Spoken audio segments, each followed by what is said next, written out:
Hi students, welcome back to channel. അപ്പോൾ നമ്മുടെ sociology exam കഴിഞ്ഞല്ലേ? അപ്പോൾ എല്ലാവരും നന്നായിട്ട് എഴുതിയിട്ടുണ്ടാവും എന്ന് പ്രതീക്ഷിക്കുന്നു. ആരും ഒന്നും പറഞ്ഞു കണ്ടില്ല എക്സാം എങ്ങനെ ഉണ്ടായിരുന്നു എന്നുള്ളത്. മിസ്സ് വെയിറ്റിംഗ് ആയിരുന്നു കേട്ടോ. അപ്പോൾ എക്സാം കഴിഞ്ഞ് വന്നാൽ എങ്ങനെ ഉണ്ടായിരുന്നു എന്നുള്ളതൊന്ന് അറിയിക്കണേ. എന്നാലാണ് മിസ്സിന് മനസ്സിലാവുള്ളൂ നിങ്ങൾ എങ്ങനെ എഴുതിയേ, നന്നായിട്ട് എഴുതിയിട്ടുണ്ടോ, അത് എക്സാം ടഫായിരുന്നു എന്നുള്ള കാര്യം. ഓക്കെ, അപ്പോൾ ഇനി അങ്ങോട്ട് നമ്മൾ ഹിസ്റ്ററിയുടെ വീഡിയോ ആയിരിക്കും ചെയ്യുന്നുണ്ടാവുക. 12th നമുക്ക് ഹിസ്റ്ററി എക്സാം ആണ് അല്ലേ? അപ്പോൾ ഇന്നത്തെ വീഡിയോ എന്തായാലും നമ്മൾ chapter wise essay question discussion ആണ് കേട്ടോ. അപ്പോൾ നമുക്ക് ഓരോ ചാപ്റ്റർ ആയിട്ട് നോക്കാം.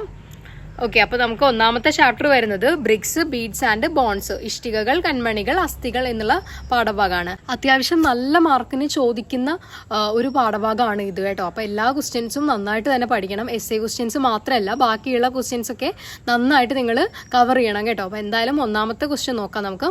Explain the town planning and the subsistence strategies of the Harappan people. അതായത് നഗരാസൂത്രണവും ഹാരപ്പൻ ജനതയുടെ ഉപജീവന തന്ത്രങ്ങളും വിശദീകരിക്കാനാണ്. ഓക്കെ, അപ്പോൾ ഇതൊരു എസ്സേ ക്വസ്റ്റ്യൻ ആണ്. നെക്സ്റ്റ് ഒരു ക്വസ്റ്റ്യൻ നമുക്ക് പ്രതീക്ഷിക്കാവുന്നതാണ്. Analyse the features of urbanism in Mohenjodaro. അതായത് മോഹൻജൊദാരോയിലെ നാഗരികതയുടെ സവിശേഷതകൾ വിശകലനം ചെയ്യാൻ. ഓക്കെ, അപ്പോൾ നെക്സ്റ്റ് ക്വസ്റ്റ്യൻ നോക്കാം. Indus valley people were excellent in craft production. Prepare an essay to substantiate this statement. അതായത് സിന്ധു നദീതടക്കാർ കരകൗശല നിർമ്മാണത്തിൽ മികച്ചവരായിരുന്നു. ഈ പ്രസ്താവനയെ സാധൂകരിക്കാൻ ഒരു ഉപന്യാസം തയ്യാറാക്കാനാണ്. അപ്പോൾ ഓക്കെ ആണല്ലോ. ഈ ഒരു 3 ക്വസ്റ്റ്യനാണ് എസ്സേ ആയിട്ട് ഈ ഒരു ചാപ്റ്ററിൽ നിന്ന് പ്രതീക്ഷിക്കേണ്ടത് കേട്ടോ. അപ്പോൾ എന്തായാലും ഇത്രയും ക്വസ്റ്റ്യൻസ് പഠിച്ചു കഴിയുമ്പോൾ തന്നെ നിങ്ങൾ ബാക്കിയുള്ളതും പഠിക്കും. അതാണ് മിസ്സ് ആദ്യം തന്നെ എസ്സേ വീഡിയോ ചെയ്യുന്നത്. ഓക്കെ, അപ്പോൾ നന്നായിട്ട് എല്ലാ ഭാഗങ്ങളും കവർ ചെയ്യാനായിട്ട് സാധിക്കും. അപ്പോൾ ബാക്കിയുള്ളത് പഠിക്കേണ്ട എന്നല്ല, ബാക്കിയുള്ളതും ഫോക്കസ് കൊടുത്ത് പഠിക്കണം. ഓക്കെ, അപ്പോൾ എന്തായാലും ഈ ഭാഗങ്ങളൊക്കെ കവർ ചെയ്യുന്നതോട് കൂടിയിട്ട് നിങ്ങൾ ആ ഒരു പാഠഭാഗത്തിൻ്റെ ഏകദേശം പോർഷൻസ് കവർ ചെയ്യും. ഓക്കെ, അപ്പോൾ അതുകൊണ്ടാണ് കേട്ടോ. അപ്പോൾ നമുക്ക് ചാപ്റ്റർ 2 നോക്കാം. Kings, farmers and towns. രാജാക്കന്മാർ, കർഷകർ, നഗരങ്ങൾ. ഇതിൽ first question, examine the nature of state and kingship in early India. അതായത് ആദ്യകാല ഇന്ത്യയിലെ ഭരണകൂടത്തിൻ്റെയും രാജ്യത്വത്തിൻ്റെയും സ്വഭാവം പരിശോധിക്കാൻ.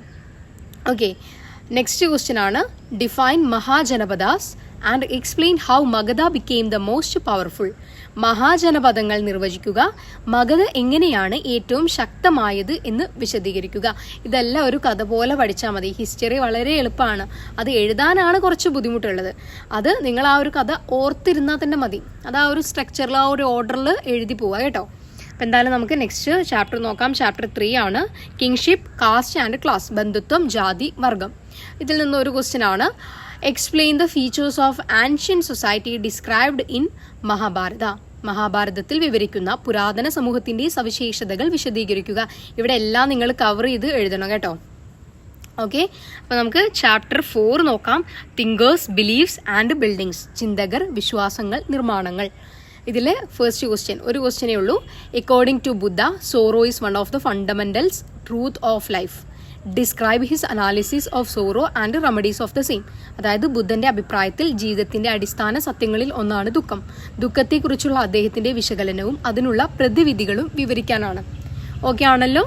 അപ്പോൾ നമുക്ക് നെക്സ്റ്റ് ചാപ്റ്റർ നോക്കാം. Chapter 5, through the eyes of travellers. സഞ്ചാരികളുടെ കണ്ണുകളിലൂടെ. അതിലെ ഫസ്റ്റ് ക്വസ്റ്റ്യൻ ആണ്, after comparing to Europe, Bernier produced a picture of the degenerated East and it further influenced the Western theorists. Elucidate. അതായത് യൂറോപ്പുമായി താരതമ്യപ്പെടുത്തി ബെർണിയർ അധപതിച്ച കിഴക്കിൻ്റെ ഒരു ചിത്രം നിർമ്മിച്ചു. അത് പടിഞ്ഞാറൻ സൈദ്ധാന്തികരെ കൂടുതൽ സ്വാധീനിച്ചു. വ്യക്തമാക്കുക. ഓക്കെ, അപ്പോൾ നമുക്ക് നെക്സ്റ്റ് ക്വസ്റ്റ്യൻ നോക്കാം. Write an essay on caste system and the cities mentioned in Kitabul Hind and Rihla. Okay, കിതാബുൽ ഹിന്ദ്, റിഹ്ല എന്നിവയിൽ പരാമർശിച്ചിരിക്കുന്ന ജാതി വ്യവസ്ഥയെയും നഗരങ്ങളെയും കുറിച്ച് ഒരു ഉപന്യാസം എഴുതുക. ഓക്കെ ആണല്ലോ. ഓക്കെ, ഇതെല്ലാം വളരെ എളുപ്പമാണ് കേട്ടോ. ഹിസ്റ്ററി ഒരുപാടുണ്ട് എന്ന് വിചാരിച്ച് പഠിക്കാതിരിക്കുന്നവരാണ് ഭൂരിഭാഗം പേരും. അങ്ങനെ ഒന്നും വിചാരിക്കരുത് നിങ്ങൾ. വളരെ എളുപ്പത്തിൽ മനസ്സിലാക്കാൻ പറ്റുന്നത്, കുറച്ച് വായിക്കാനുണ്ടാവും ഒരു കഥയാണത്. ഓക്കെ, അപ്പോൾ നമുക്ക് ചാപ്റ്റർ 9 നോക്കാം. Kings and chronicles. രാജാക്കന്മാരും ദിനവൃത്താന്തങ്ങളും. അതിൽ first question, explain the features and importance of chronicles. ദിനവൃത്താന്തങ്ങളുടെ സവിശേഷതകളും പ്രാധാന്യവും വിശദീകരിക്കുക. Okay, next question, the daily routine and special festivities associated with the Mughal court was an expression of the power of the emperor. Analyse the statement. അതായത് മുഗൾ കൊട്ടാരവുമായി ബന്ധപ്പെട്ട ദിനചര്യകളും പ്രത്യേക ആഘോഷങ്ങളും ചക്രവർത്തിയുടെ ശക്തിയുടെ പ്രകടനമായിരുന്നു. പ്രസ്താവന വിശകലനം ചെയ്യാനാണ്. ഓക്കെ, അടുത്തത് അതൊക്കെ എക്സാമ്പിൾ വെച്ച് എഴുതണം കേട്ടോ. അങ്ങനെ പറഞ്ഞ കാര്യങ്ങളൊക്കെ എക്സാമ്പിൾ വെച്ച് എഴുതുന്നതായിരിക്കും കൂടുതൽ ഉചിതം. Next question, chronicles commission by the Mughal emperors are an important source for studying the empire and its court. Based on this statement explain stages of production of chronicles, Akbarnama, Badshahnama.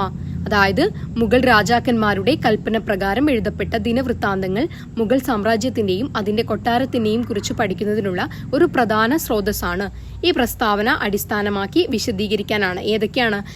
അതായത് ദിനവൃത്താന്തങ്ങളുടെ നിർമ്മാണ ഘട്ടങ്ങൾ, അക്ബർനാമ, ബാദ്ഷാനാമ. ഓക്കെ ആണല്ലോ, ഇത്രയും കാര്യങ്ങളാണ്. ഓക്കെ, അപ്പോൾ നമുക്ക് നെക്സ്റ്റ് ചാപ്റ്റർ നോക്കാം. Chapter 11 ആണ്. അപ്പോൾ ബാക്കി ചാപ്റ്റേഴ്സ് നമ്മൾ എഴുതാത്തത് എന്താണെന്ന് വെച്ചാൽ ആ ചാപ്റ്ററുകളിൽ നിന്നൊന്നും എസ്സേ ക്വസ്റ്റ്യൻ ആയിട്ട് ചോദിക്കാൻ സാധ്യതയില്ല, അതുകൊണ്ടാണ് കേട്ടോ. ഓക്കെ, അപ്പോൾ അത് നമ്മൾ 3 to 5 മാർക്സിൻ്റെ വീഡിയോയിൽ ഇൻക്ലൂഡ് ചെയ്തിട്ട് ചെയ്യുന്നതായിരിക്കും. ഓക്കെ, അപ്പോൾ നമുക്ക് നെക്സ്റ്റ് ചാപ്റ്റർ നോക്കാം. ചാപ്റ്റർ 11 ആണ്, റബൽസ് ആൻഡ് ദ രാജ്, കലാപകാരികളും ബ്രിട്ടീഷ് രാജും. അപ്പോൾ അതിൽ മെയിനായിട്ട് ഒരു ക്വസ്റ്റ്യൻ ആണ്, do the visual representations tell as the story of the revolt of 1857 how these representations were analyzed by the historians. അതായത് 1857 കലാപത്തിന്റെ കഥയായി ദൃശ്യപ്രതിനിധാനം പറയുന്നുണ്ടോ?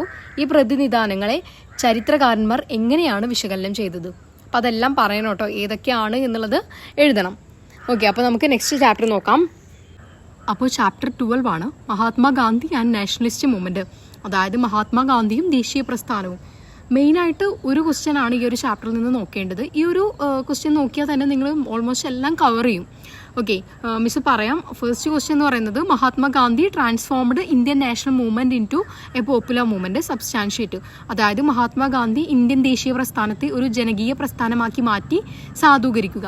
അപ്പോൾ ഇതെങ്ങനെ സാധൂകരിക്കണം? ഏതൊക്കെ ഉൾക്കൊള്ളിക്കണം? ഉപ്പ് സത്യാഗ്രഹം, നോൺ കോപ്പറേഷൻ മൂവ്മെന്റ്, നിസ്സഹകരണ പ്രസ്ഥാനം, അതുപോലെ തന്നെ ക്വിറ്റ് ഇന്ത്യ മൂവ്മെന്റും.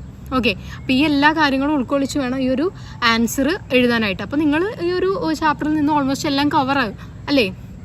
അപ്പോൾ ബാക്കി നമ്മൾ മറ്റ് 3 to 5 മാർക്സിൻ്റെ പാർട്ട് 2 വീഡിയോയിൽ പറയുന്നതായിരിക്കും കേട്ടോ. അപ്പോൾ എന്തായാലും ഇത്രയും ചാപ്റ്റേഴ്സാണ് നിങ്ങൾക്ക് ഈ ഒരു എക്സാമിനുള്ളത്. അപ്പോൾ ഇത്രയും കാര്യങ്ങൾ നന്നായിട്ട് പഠിച്ചെന്ന് ഉറപ്പ് വരുത്തുക കേട്ടോ. പാർട്ട് 2 എന്തായാലും മിസ് പെട്ടെന്ന് തന്നെ അപ്ലോഡ് ചെയ്യുന്നുണ്ട് കേട്ടോ, നാളെ തന്നെ അപ്ലോഡ് ചെയ്യാം എന്തായാലും.